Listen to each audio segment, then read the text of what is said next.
Itu jamaah Pak, ya. apakah ada di Alkitab nubuatan Nabi Muhammad? Kenapa, Bu? Apa ada nubuatan Nabi Muhammad di Alkitab? Ya ada, banyak. Masalah nubuatan Nabi Muhammad di Alkitab, ya ada. Bisa saya jelaskan hanya sebagian ayat saja. Jadi Yohanes 16 ayat 12 sampai 15 saja ya. Ini bagus pertanyaan ini.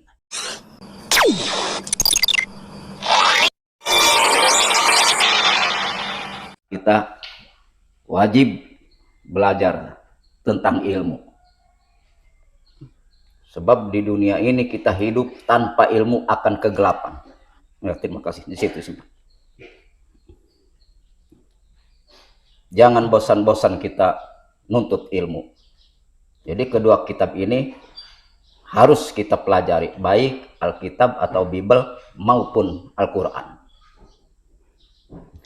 Sebenarnya ini air datang terlambat, padahal dari tadi haus mau minum. Sudah mau setengah jam pengajian baru muncul air. Lupa kali panitia.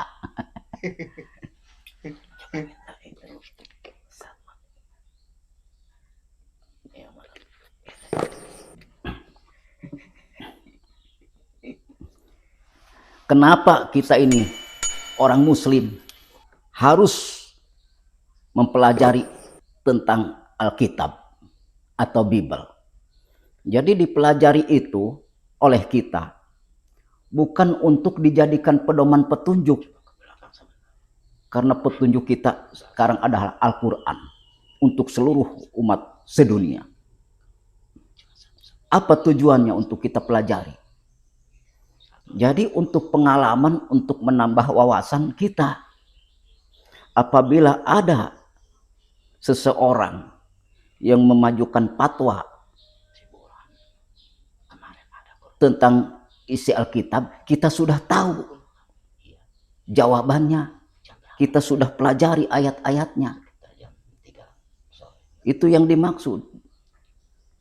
Kemudian misalkan ada orang yang berkata keselamatan hanya melalui Tuhan Yesus, maka kalau kita sudah belajar, sudah ada ilmu, sudah ada cahaya ilmu di hati, mendengar perkataan itu akan hampa, tidak masuk, karena sudah ada cahaya Al-Quran masuk ke dalam hati kita. Itu yang dimaksud. Jadi kalau kita tidak belajar, begitu orang memajukan fatwa atau bertanya tentang isi Alkitab, kita bengong, diam, tidak tahu. Tetapi kalau kita sudah belajar, maka kita akan tahu itu yang dimaksud. Kita kembali kepada masalah pembahasan Al-Quran sebagai penyempurna isi kitab-kitab terdahulu. Salah satu contoh, saya jawab pertanyaan Bapak tadi, bahwa minta ditunjukkan salah satu contoh bagaimana cara Al-Quran menyempurnakan kitab-kitab terdahulu.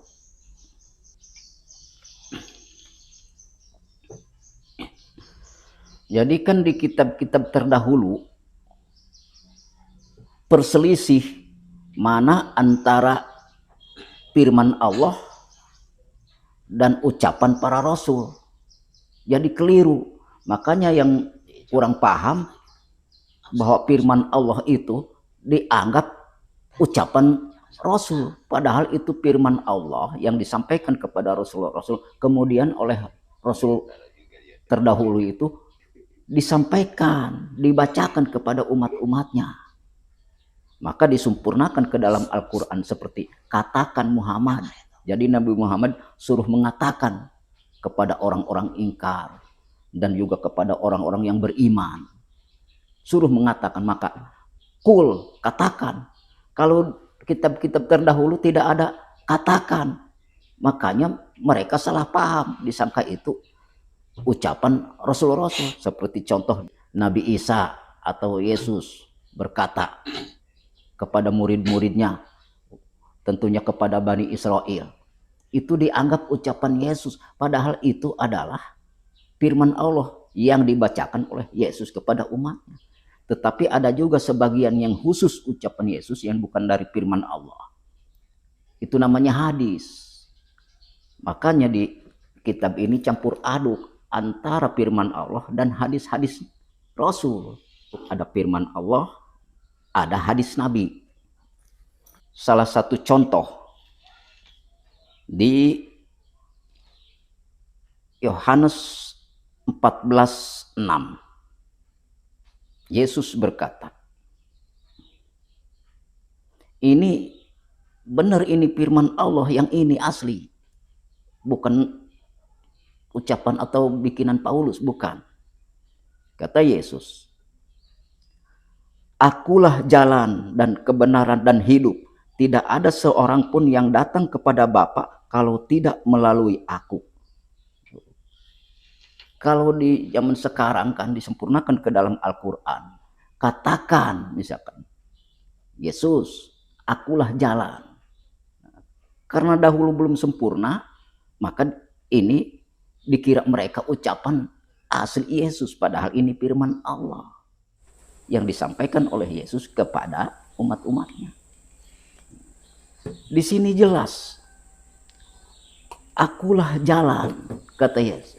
Di sini tidak mengatakan akulah Tuhan, tetapi akulah jalan. Kalau Tuhan tidak mungkin disebut jalan, jalan kemana? Tuhan itu pusat, dan orang-orang bertuhan, beribadah kepada Allah, mengabdi kepada Allah.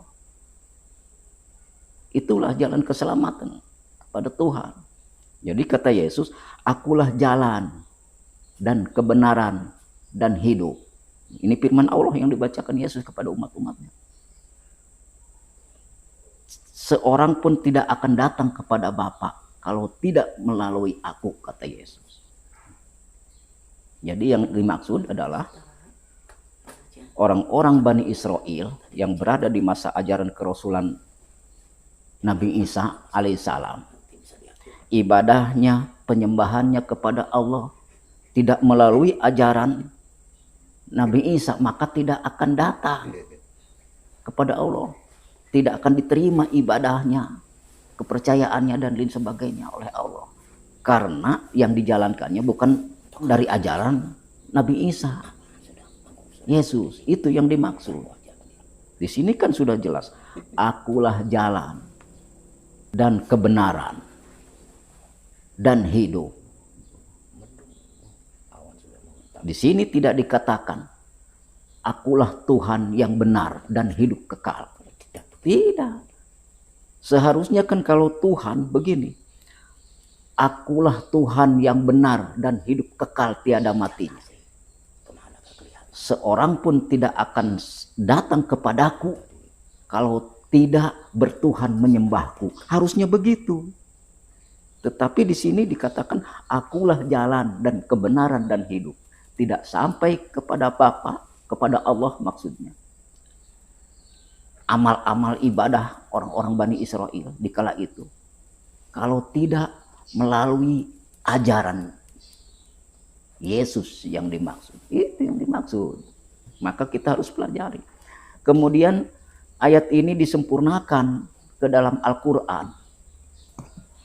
Nah, kita buka di Al-Quran surat Yusuf ayat 108. A'udzubillahi minasyaitonirrajim. Bismillahirrahmanirrahim.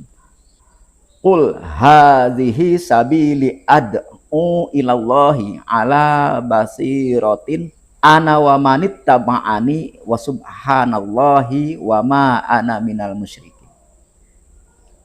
Katakan, kata Allah, turunnya ayat menyempurnakan ayat yang tadi di Alkitab.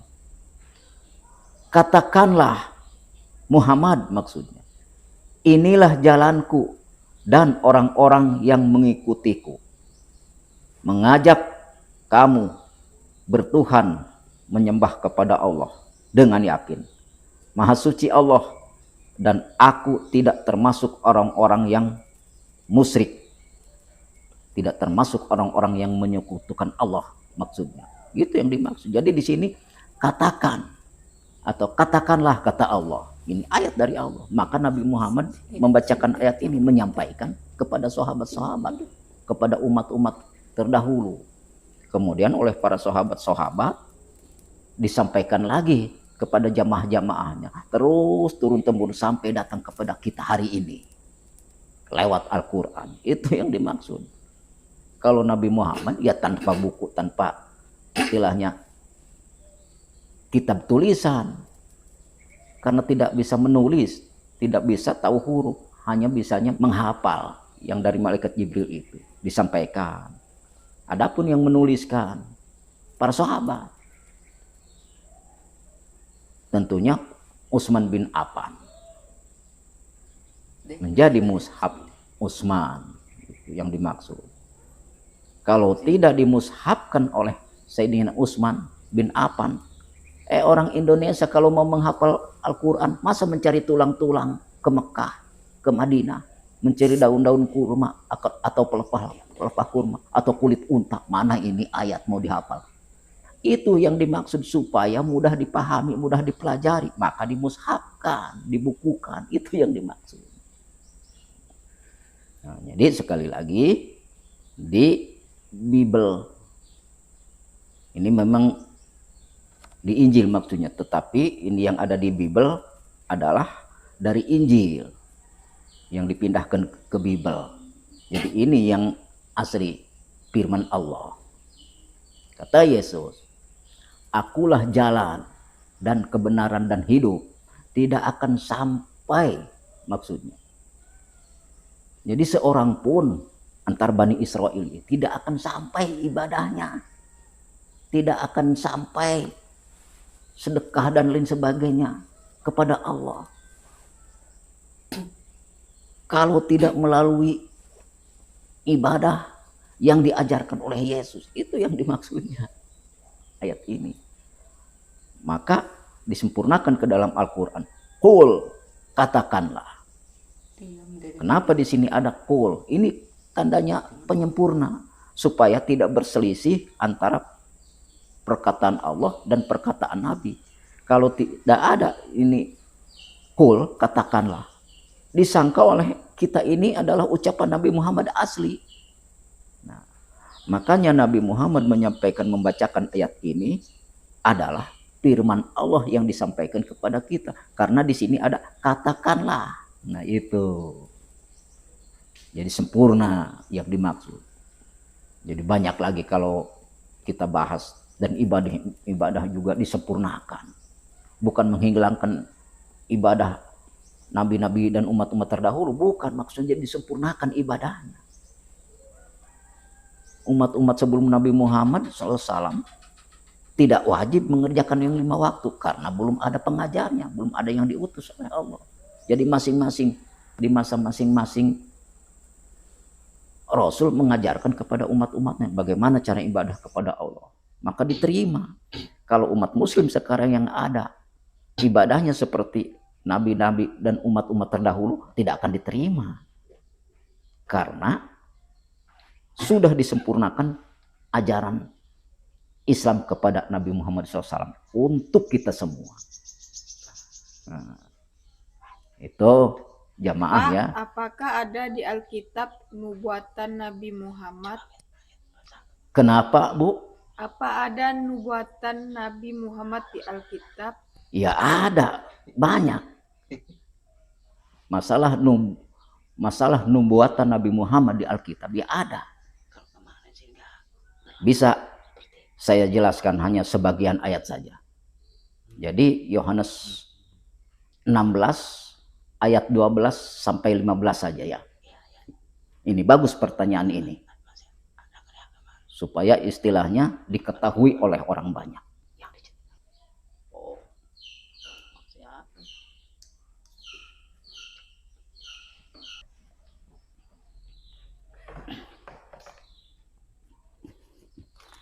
Coba hapus dulu.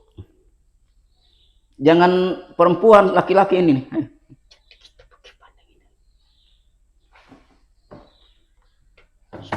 Nomor Gimana? Ini hapus. Semua? Ya. Agak cepatan waktu sudah sore. Ya, sudah gitu aja. Duduk lagi sana.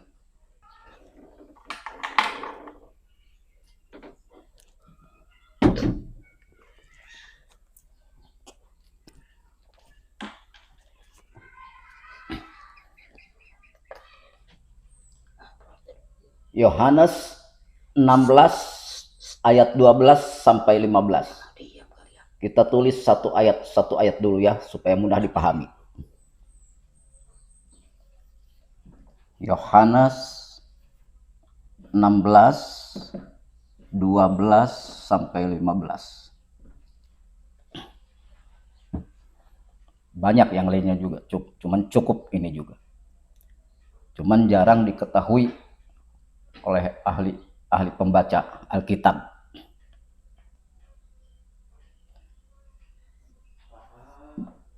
Kata Yesus, masih banyak hal yang harus kukatakan kepadamu.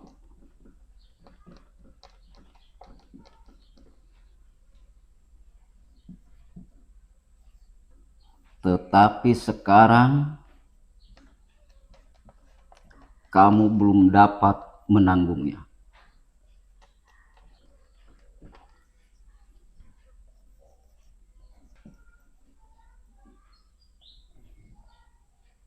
Kata Yesus,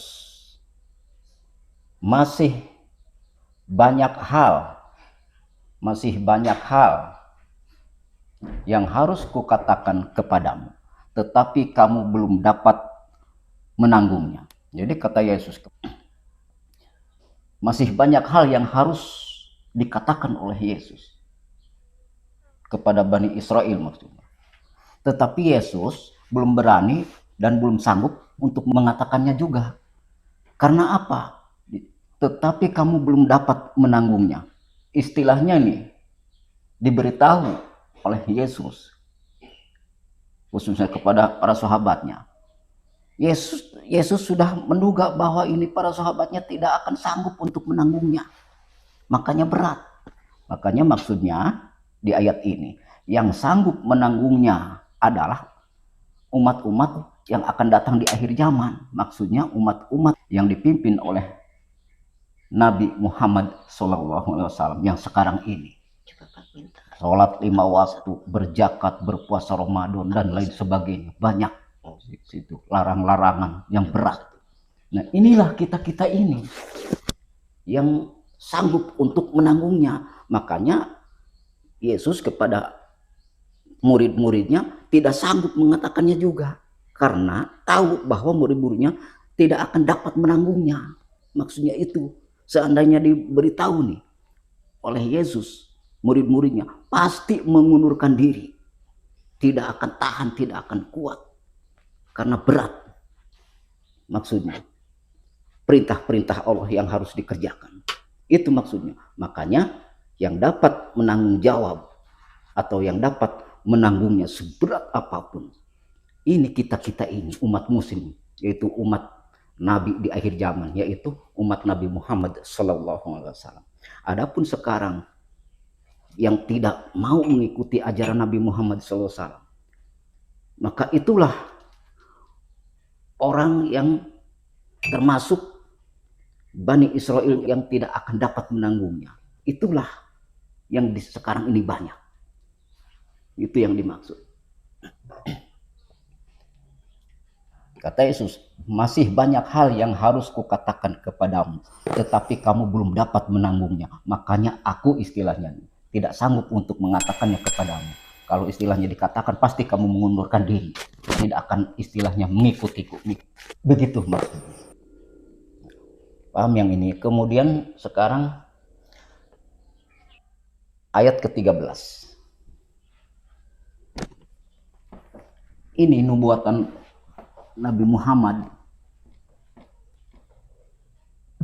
yang ada di Alkitab. Kemudian ayat ke-13.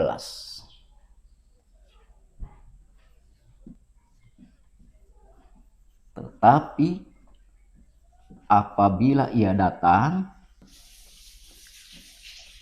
yaitu roh kebenaran, ia akan memimpin kamu ke dalam seluruh kebenaran.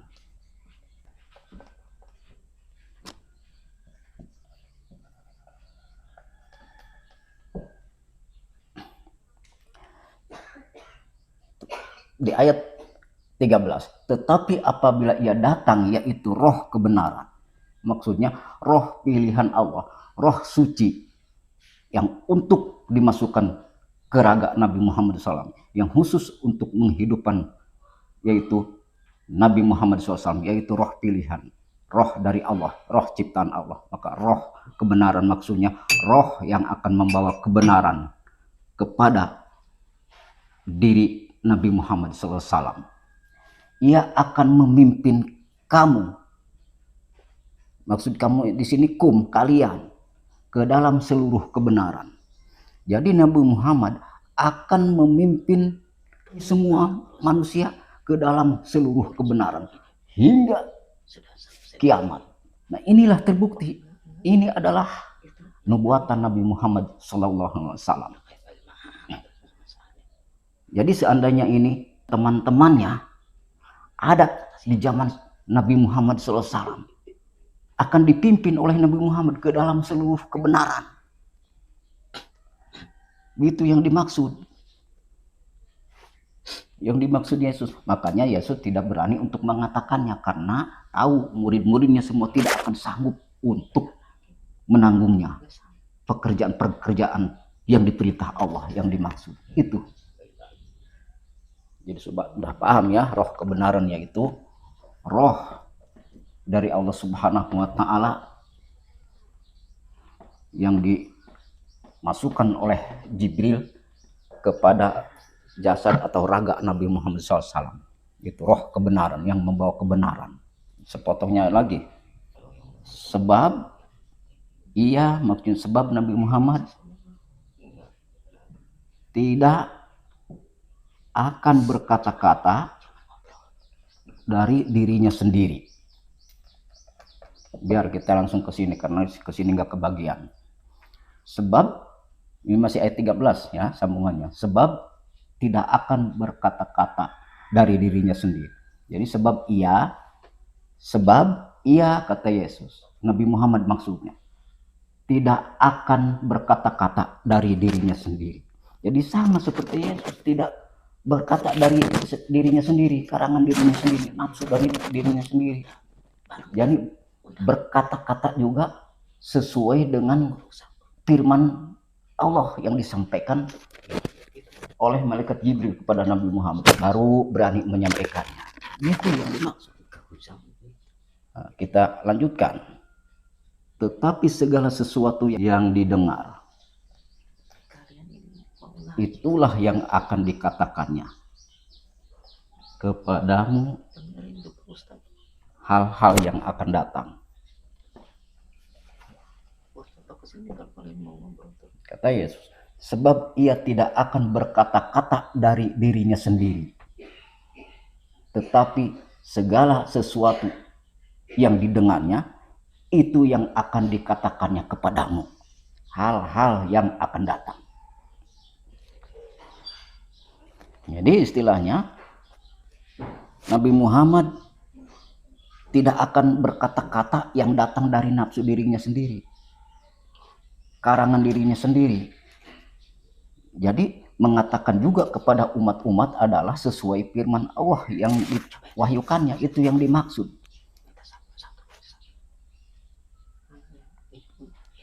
Kemudian itu yang akan dikatakannya kepadamu, hal-hal yang akan datang. Hal-hal yang akan datang maksudnya hal-hal istilahnya hari kiamat dan lain sebagainya. Hukuman-hukuman di akhirat maksudnya. Jadi sekali lagi, sebab ia Nabi Muhammad tidak akan berkata-kata dari dirinya sendiri, sama seperti aku. tidak berkata-kata dari diriku sendiri, melainkan perbuatan Bapa yang ada di dalam aku, kan kata Yesus. Jadi sama Nabi Muhammad juga. Tetapi segala sesuatu yang didengarnya oleh Nabi Muhammad, ya maksudnya firman Allah yang didengarnya, itu yang akan dikatakannya kepadamu sesuai dengan firman Allah, hal-hal yang akan datang. Apa itu yang akan datang? Kehidupan setelah kematian. Hal-hal yang akan datang itu akan dijelaskan. Bagaimana setelah kematian akan dibangkitkan dari alam kubur, maksudnya dari alam barajah, yaitu akan digiring ke padang mahsyar. Di situ Nabi Muhammad akan menceritakan yang akan terjadi di akhirat nanti, setelah kiamat maksudnya. Bagaimana orang yang beriman dan bagaimana orang yang tidak beriman. Bagaimana orang yang menjalankan perintah Allah dan bagaimana orang yang melanggar perintah Allah. Akan dijelaskan sesuai firman Allah. Itu yang dimaksud. Kita hapus lagi sekarang ayat ke-14. Ia akan memuliakan aku.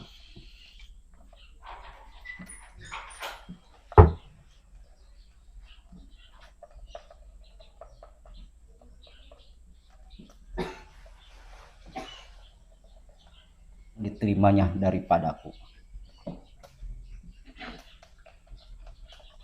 Nah, kita perhatikan kata Yesus, ia pemimpin yang akan datang di akhir zaman, maksudnya Nabi Muhammad, akan memuliakan aku, akan memuliakan Nabi Isa.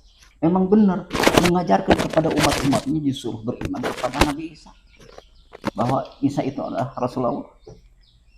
Kemudian di Al-Quran Allah mewahyukan kepada Nabi Muhammad memfirmankan tentang soal Nabi Isa alaihissalam atau Yesus. Yesus mengabarkan, jadi Yesus ini diutus kepada Bani Israel, kemudian memberitahukan, mengabarkan, yaitu Nabi yang akan datang setelah Yesus, yaitu namanya Ahmad. Ahmad itu Ahmad, Hamid, Mahmud, Hamdan, Muhammad. 5.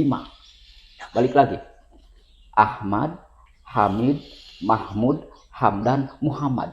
Itu 5. Namanya terpuji atau puji-pujian. Terpuji. Sama saja. Hamdan lillah. Terpuji. Karena Allah. Kan begitu. Jadi Nabi Muhammad ini tidak sembarangan namanya. Dia adalah terpujilah maksudnya Nabi Muhammad. Seperti iman, yu'minu, imanan, amanu. Itu juga iman.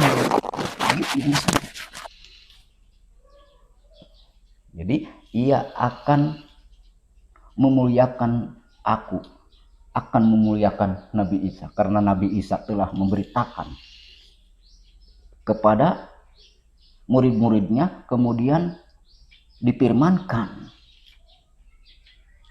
ucapan Nabi Isa ini oleh Allah Subhanahu wa Ta'ala kepada Nabi Muhammad lewat ayat Al-Quran. Maka pantas Nabi Muhammad memuliakan Nabi Isa alaihissalam, sebab ia akan memberitakan kepadamu apa yang diterimanya daripadaku. Jadi Nabi Muhammad akan memberitakan kepada manusia apa yang diterimanya daripada, apa yang diterima dari Yesus. Itu di ayat Al-Quran diterima oleh Nabi Muhammad, bahwa telah mengabarkan akan datang namanya Ahmad. Itu yang dimaksud, maka dimuliakan. Wajar kita umat Nabi Muhammad memuliakan Nabi Isa karena mengabarkan Nabi Muhammad kepada Bani Israel. Kemudian yang dikabarkan oleh Nabi Isa itu kepada Bani Israel, ucapan Nabi Isa difirmankan oleh Allah kepada Nabi Muhammad. Istilahnya Muhammad, ini ucapan Nabi Isa mengabarkanmu sebelum kamu lahir ke dunia, namamu telah diperkenalkan. Itu yang dimaksud. Yang terakhir 14 tadi ya. 14 tadi. Enggak apa-apa, sekarang hapus. Sekarang 15. Segala sesuatu yang Bapa punya, maksudnya yang Allah punya, yang Allah miliki, adalah aku punya. Maksudnya adalah aku miliki. Segala sesuatu yang Bapa punya adalah aku punya. Segala sesuatu yang Bapa miliki adalah aku miliki. Maksudnya. Jadi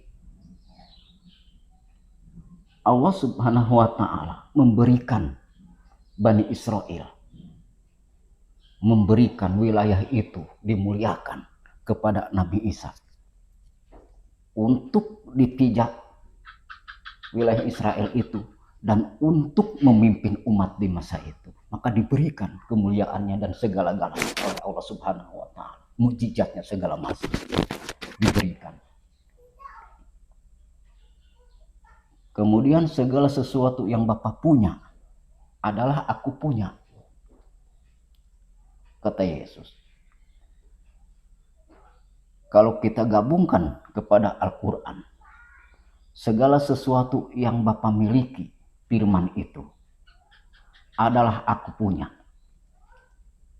Jadi dalam arti ucapan Yesus yang difirmankan oleh Allah kepada Nabi Muhammad, yaitu Yesus punya.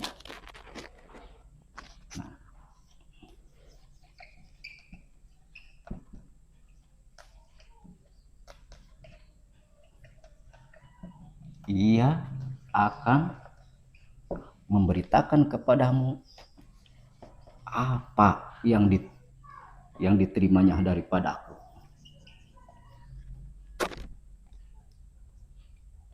Sebab itu, kata Yesus, aku berkata, ia akan memberitakan kepadamu apa yang diterimanya daripadaku. Jadi jelas, siapa yang tidak menerima ucapan Yesus yang difirmankan Allah dalam Al-Quran? Diterima. Sebab itu aku berkata, ia akan memberitakan kepadamu, akan memberitakan kepada Bani Israel apa yang diterimanya daripadaku. Jadi apa yang diterimanya oleh Nabi Muhammad itu adalah datangnya daripada Yesus yang disampaikan oleh Allah. Jadi kita ini adalah ibadah kepada Allah mengikuti ajaran Yesus yang disempurnakan ke dalam ajaran Nabi Muhammad. Itu yang dimaksud ayat ini. Maka kita jangan asal baca, harus dikuasai, harus diteliti apa ini maksud ayat. Tetapi kalau orang-orang pembenci ini disimpangkan ke oh ini bukan istilahnya nubuatan untuk Nabi Muhammad, bukan begitu, karena mereka kan benci. Seandainya mereka tidak benci, pasti membela ini Nabi Muhammad, gitu.